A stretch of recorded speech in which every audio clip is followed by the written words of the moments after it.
This coach, Susan, welcome to the Tuesday Live show. Thank you so much, Jeff. I'm just thrilled to be here. Yeah, and Susan and I were talking beforehand, and we're like, how long's it been since we started working together? And so we've been together 2.5 years, and we started with a group program, and then we evolved into one-on-one coaching, and we've been meeting, every week, every month since then, and it's been quite the journey, let me say. So, Susan, let's jump right in, and if you can go back in your head prior to us starting to work together, talk about where you were at in your business and what were some of the biggest challenges, if you can remember, that you were going through where you're like, I need help with this. I need someone like Jeff. Can I just cover it and say everything?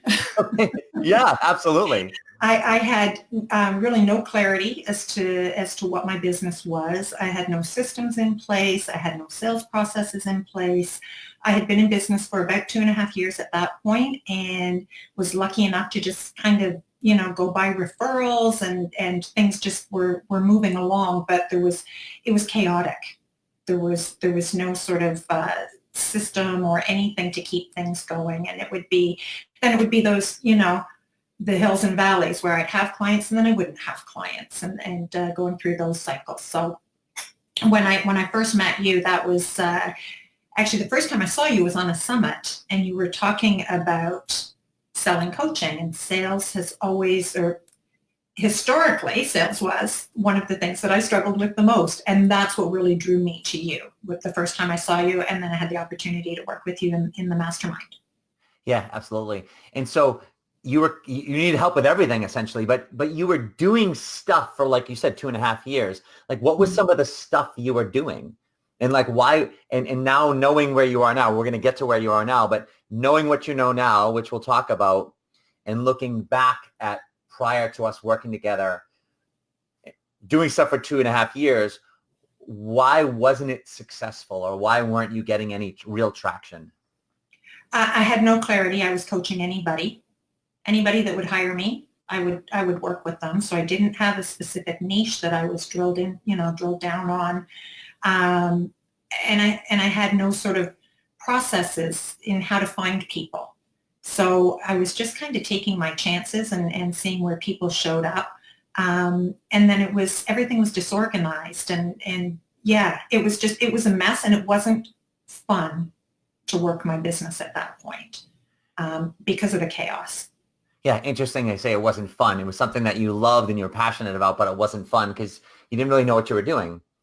Yes, exactly. Yeah. Yeah. So now we start working together. Talk about what some of the specifics of what we started really helping you in terms of structure, so forth and so on. So I think one of the key things that we worked on first was creating my business hours and really looking at how I was spending my time, and was I using my time effectively? And I wasn't. I would spend time during business hours honing my skills, right? Or things like that. I remember you pointing that out to me, and I'm like, darn it, Jeff, what do you mean I can't do that on my business hours? But it was really getting clear. How was I spending my time? I certainly wasn't doing enough marketing. So I was spending a lot more time doing admin work than I should have, and all of that back end busy stuff that wasn't, getting me out in front of people. So that was one of the big things, was creating sort of a calendar of how I spend my time. The sales process as well, how to go through the whole enrollment conversation with people, right? And getting comfortable with the wording around that. The other thing was we got clear on who I work with, which made a really big difference, because then I knew who I needed to speak to, and who all my marketing would speak to, and things like that. So we literally transformed everything from the minute. I changed my website because what I had definitely wasn't working for me and wasn't speaking to the clients that I wanted to speak to. So switched everything out, and it's just been, I can't even think of all the things that we've gone through. You helped me launch my podcast, which was something that had been on the back burner for a long time. And you got me going on that. So that was great. Launched that last year. So yeah, lots of changes. It's so weird even hearing you say, you launched it last year. It seems like it's like not that long ago, but times go by quickly. Mm-hmm. Talk about what the process of how we help narrow down who you were talking to. Like I like to say, helping who with what specifically, and not the process necessarily, but like what that's done for you and having clarity on your message and who it's for and what you're helping them with. It's amazing what transforms when you've got that message clear. People, it's almost like people find you. And it's so easy because when I tell people what I do, they're like, oh, well, you need to talk to so-and-so, because they know what I do, rather than saying, well, I'm a coach and I help. I'm very clear, I'm very specific. And so people know exactly how they can help me. So I get people, referring people to me all the time. I've had, there's been a bit of a shift, as you know, in my business the last little bit. And that is still blowing my mind on telling people sort of the area that I'm doing some work in now. And I've had 2 more people reach out to me with former NHL players that I've been connected with. So that's great to be able to help them. So yeah, it makes a huge difference. It's before I was kind of like throwing spaghetti against the wall and hoping something would stick. And nothing did. It was a mess. But now it's just, when I wake up in the morning, I know who I help and I know what I help them with. And who do you help with what specifically? We'll get into that more details later, but just so people know. So I help high potential athletes optimize performance through mindset mastery. Yeah. And you've done a great job with that and how you've done that. And so let's look at this now. So your first 2.5 years prior to me, it was just like, it's hit or miss. You're doing stuff, but there's no real structure and plan to it. You come with me, we start working together. And this is how I would categorize our relationship, see if you would agree with it, right? So we had the first, call it like 3/4 of a year, or even like half a year, 3/4 of a year, where we're just putting everything together, right? Like figuring out who you help with what specifically, we're hovering, we find it and then we hover away from it and then come back to it. And right, one of those like second guessing ourselves a million times like most people do. Mm-hmm. And then talking through all the structure. And then once we've narrowed out and it was clear to you, there's like another year where it's almost like a helicopter or it's trying to get off the ground, but you get off the ground, and so talk about that middle phase, because then we'll talk about the last year. But talk about that middle phase and what was going on in your world where it's your pace was just what it was, and we had to honor that. That's important to know. Yeah, and actually I have to thank you so much for being there for me during that time, Jeff, because I think that if you hadn't have been there for me, I'm not sure I'd be where I am now. I probably would have given up. I went through a period, a year, where my mom was ill, passed away, and then shortly after she passed away, my dad became very ill as well, and I was primary caregiver for both of them. None of my siblings live in the same town as we did. So that was my sole focus, was taking care of them. So I was able to maintain my existing clients, keep the business going, like you say, literally just hovering and not really being able to focus or grow. And, I'm so grateful. And that's one of the beautiful things about coaching, is that you do have that flexibility. So I could go to appointments with them and then work in the evening. And still, you were very good at making sure that I honored my business hours as well, whatever those hours were in that time, which I had shortened them, but still maintained that sense of professionalism in that I was running a business. Yeah. So it was I call it my maintenance time. I literally just sort of kept things off the ground. Certainly, revenue wasn't great. Things were just kind of there. So grateful though that I had that opportunity to spend that time with my parents at the end. So that was one of the key things where I was thinking, wow, I'm so grateful that I do what I do and have that opportunity to shift my hours so that I could take care of my parents when they needed it. So Yeah. And it was a tough time emotionally. But I remember so looking forward to our calls and knowing that that would just bring me, right back and focused on what it was that I needed to do. So it gave me that structure that I really needed to keep me on track going forward. And then from there, the past year has been wonderful. And as you know, I became a grandmother last November. So that was sort of the highlight to the end of all of that time.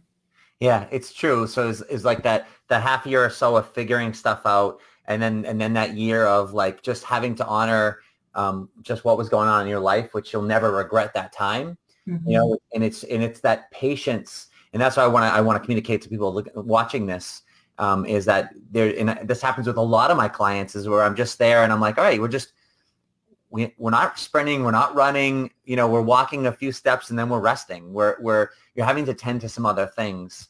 And sometimes it's a frustrating space because you're so passionate about, what you want to do, but then it's just like, you can't move forward with it. And that's okay. Yeah. And you stuck with it though. Like you never gave up. Right. And you always came back to the table and as slow as maybe you didn't want it to be as slow as maybe it was. Yeah. You still stuck with it. And the thing that you did was you gave me permission to do it at my pace and that really, having that support made it so much easier knowing that I didn't have to do things, because we can, as business owners, we get caught up and, we can, so-and-so's going at this pace and they're doing this. And we can so easily get caught up in what everybody else is doing. And I tell my athletes, we're all running our own race. Yeah. Right. Yeah, absolutely. So then, like you said, we moved on from that chapter. You became a grandmother, and then it was this last year, like it's exploded for you, like in a very good way. It's like we laid that foundation. So talk about just what's been happening in the last year, because it's been exciting. Like it's been exciting not only because we're doing all the things you're doing, but you're also getting paid. Yeah. And I apologize because when we get on our phone calls, I probably sound like this hyper woman who's just going a mile a minute because I'm so excited to tell you all the things that are going on in the business. Yeah, things just, once I was able to really get things in place, and you and I talked a lot about my marketing strategy and how I needed to focus on that and Facebook and social media is not really my strong point. And we came to the realization working with you that speaking was really where I was able to have the greatest impact. So that's what we did. We focused on getting myself out there, speaking, making sure my podcast was done, using that as an effective way to be able to connect with people, and reach out to and help some younger athletes by hearing from people that are experts in sports and whatever. So we've had, sports nutritionists and physiotherapists and, strength coaches. You connected me with Dana Cavalea. I had him on, former strength coach for the Yankees. And they just have this amazing, desire to share what they know with athletes and parents and coaches. So that's been a great avenue as well. Yeah. Talk about our marketing strategy that we came up with of how we're using that podcast to create the connections and how that's leading to speaking engagements and clients. Mm-hmm. Yeah, the podcast has been great for reaching out to people and making connections. And then from there, creating relationships with those people, which has been wonderful, and keeping in touch with those people. And then that's where the opportunities come up. And, they know who I am. They know what I do. And if anybody comes across, any opportunities for me, they reach out and let me know. And I think a big part of the podcast is being seen as a subject matter expert. So, and it was so easy for me to hide behind my desk and not put myself out there. And the podcast has been a very comfortable way for me to do it because I'm curious. I love hearing people's stories. So it's just a natural fit for me. Yeah, it really is. And I've seen you really blossom with that because as you talk to more and more people, it's just been like, wow. And it's opening you up to new opportunities. Talk about like, as we start to wrap this up a little bit, talk about like your daily work. Like what's a day in a week look like of all the things that you're doing now where in this full-time business? Wow, that's a great question. So I focus my mornings. So my mornings, the first thing I do is I take about an hour every morning and I focus on my client care. So that will be reaching out to existing clients. That may be following up with previous clients, potential clients, whatever it is, and just create some sort of a wow for somebody first thing in the morning. And then from there, I switch into my marketing. So whatever that is, right now, I've got a workshop planned for next week. So I'm focused on that right now, getting, butts in seats for that. So my marketing has been reaching out to all of my contacts, local gyms, local sports teams, things like that to get that filled up. So that's been that. And then the afternoons, I've either got working with my clients in the afternoon a couple of days a week. Tuesday afternoons record the podcast, and then I do my show notes and get that off to the editor. And then I've got a couple of new talks coming up, so working on those and trying to figure out where else we're going from here. Right. Yeah. So it's managing it all and making sure. I think the biggest thing we talked about you in managing your time, because along the journey of the 2.5 years, the work that we've done together looks very different in terms of what we're managing and focusing on that time. And as you've gotten busy with clientele, it's making sure that while we're servicing those clients, we've got to make sure we're staying strong with the marketing hours. So next thing you know, a couple months from now, when those clients are kind of done, if you will, you just wake up one morning and they're like, oh my God, I have no business, Yeah, exactly. And that's what I definitely don't want to have happen. And it's so, for me in the past, I would do that where I'd have clients and I would let go of the marketing aspect of it. And that was how I was ending up with, oh, my clients are done and now I have no clients. Yeah. So that was my lesson, that marketing, and you remind me of that all the time too in our work together, is the marketing is an ongoing thing, regardless of how busy we are. And I remember a couple of months ago, I was absolutely swamped. Yeah. And it was so easy for me to give up on that marketing part. And you're like, no, you've got to keep that going, because if you don't, then you're going to find yourself in that situation again. So. Yeah, and that's this roller coaster up and down where it's just like I market, then I get clients, I get paid, I'm excited about it, and then we kind of let off the gas, so to speak, and then it's thrilling and then fearful and scary, and it's just like it's exhausting. Yeah, I'm too old for that. No, exactly. So anyone's too old for that. It gets old quick. So let's talk about, well, before we get into your business, let me ask you this. What do you think, I know there's been a lot from what you've said, but what do you think's been the biggest value for you in our mentor coaching work together? Wow. That, and you, because I could talk for 20 minutes on that one, Jeff. The biggest value is really keeping me on track. I can easily get off track, and I know that as soon as I talk to you, I get off the phone and I'm super excited for the possibilities. So it's always, you never let me just think. I know I'll just go back to one of the conversations that, and I'm going to paraphrase this, and I hope I don't butcher it, but you told me not to start at the bottom of the elevator. And, when I was looking for podcast guests and reaching out to people, you're like, go straight to the top floor, go to the top of that and start there, rather than, because I'd limit myself and I'd be like, oh, well, they don't want to work with me. They don't want to talk to me. And you made me see that, no, it doesn't matter. I can start talking to these people that maybe I didn't think I could talk to. So that was huge, showing me the possibilities of what I could accomplish. And every time we talk, there's something new. There's a certain amount of, I don't know whether we have a relationship in the sense that when I feel committed when I say to you that I'm doing something. So I know that after our conversations that there's things that I'm going to do. And I don't want to use the word accountability, but I have that sense of commitment to you that I'm going to accomplish these things. The I always make copious notes of our calls.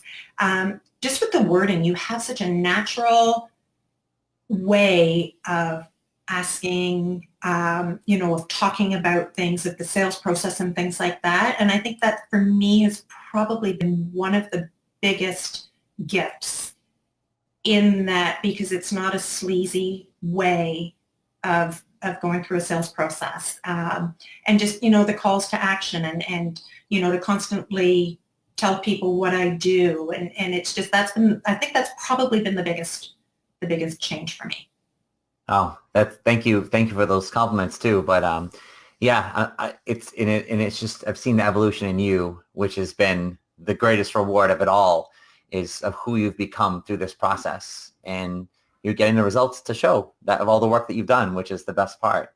Exactly, and I think that's the other thing that in working with you too, you've shown me to be flexible. Right? Like it's not a linear path to success. Like it's, just doesn't happen in a straight line, and it's being flexible and, looking, okay, did this work? Didn't it work? And taking the feedback on that and going, okay, now where can we go with this to get better results? So yeah. I can't thank you enough, Jeff, because I would hazard to say I wouldn't be in business had I not worked with you. Yeah, I appreciate that, Susan. And I want to thank you, because I can't do it without your commitment. And your commitment week after week, month after month, it turns into 2.5 years of showing up and doing the work, no matter what's been going on in your life. So thank you for that.